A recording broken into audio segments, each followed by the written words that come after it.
Bonjour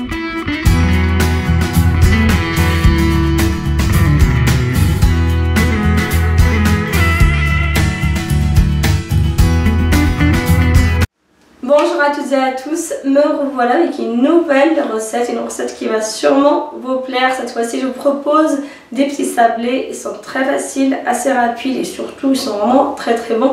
Vous pouvez également les retrouver sous le nom de pâte de chat.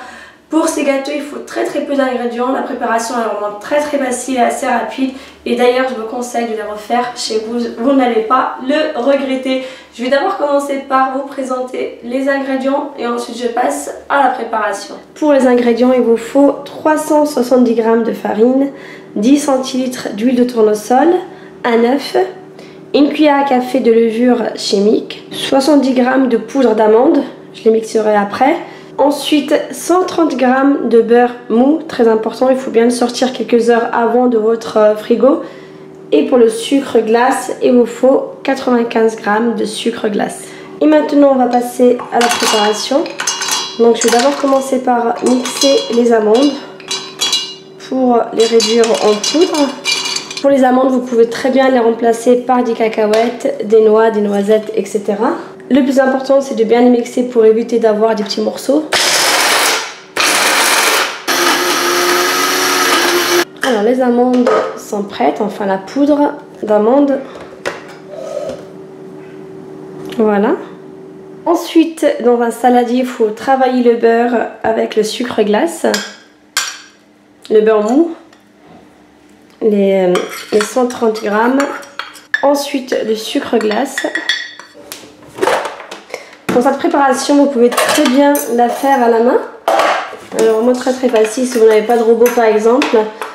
Mais c'est vrai que c'est plus pratique d'utiliser un robot pour bien mélanger, pour bien travailler le beurre avec le sucre.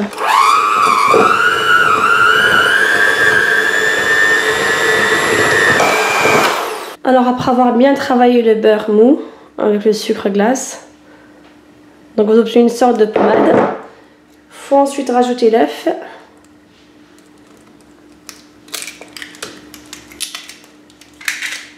On mélange à nouveau. Ensuite les 10 centilitres d'huile de tournesol. Je mélange.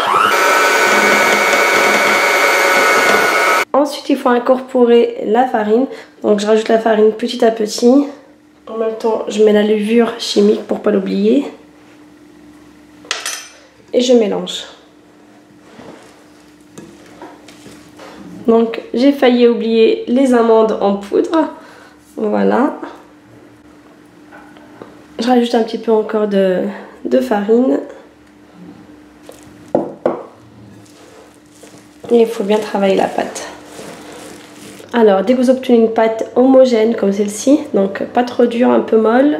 Voilà, donc il faut commencer par prendre des petits morceaux de pâte. Comme ça. Vous essayez ensuite de faire une boule à l'intérieur de votre main.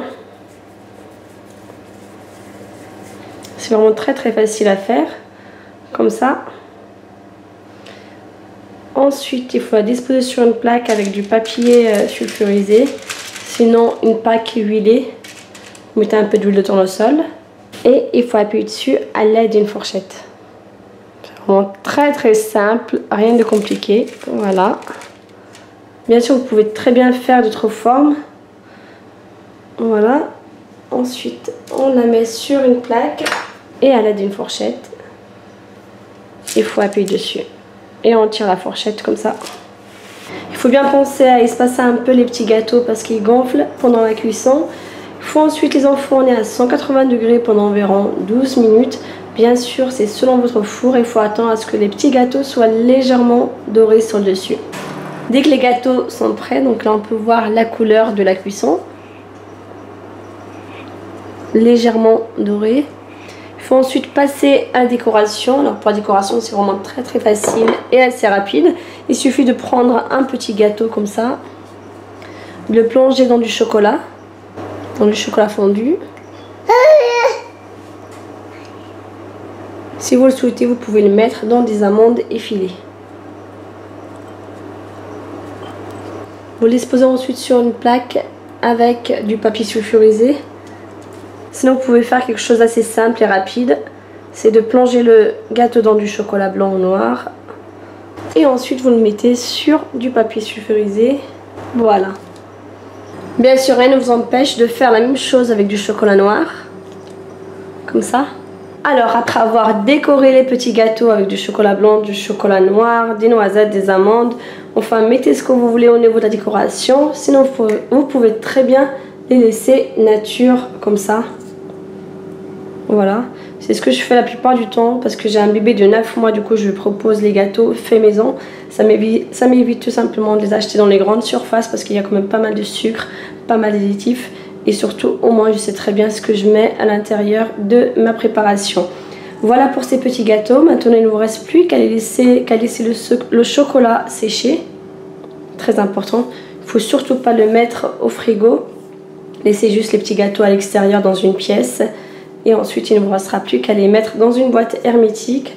Sinon, à les présenter directement à vos invités, votre famille, vos enfants, etc. En tout cas, j'espère que cette petite recette simple et rapide vous a plu. N'hésitez pas à la refaire chez vous. Et si vous avez des questions au niveau de la préparation, vous pouvez très bien me les poster sous la vidéo. Je vous répondrai avec grand plaisir. A très bientôt. Ciao, ciao. Voilà pour aujourd'hui. Vous pouvez retrouver tous les ingrédients sur mon site quelrecette.fr. Vous pouvez également les retrouver juste sous la vidéo. N'hésitez pas à vous abonner pour plus de recettes. Et si vous souhaitez m'encourager, c'est très simple. Il suffit de cliquer sur le petit bouton partager pour faire découvrir ma chaîne YouTube à vos amis, à votre famille, etc. A très bientôt. Ciao, ciao.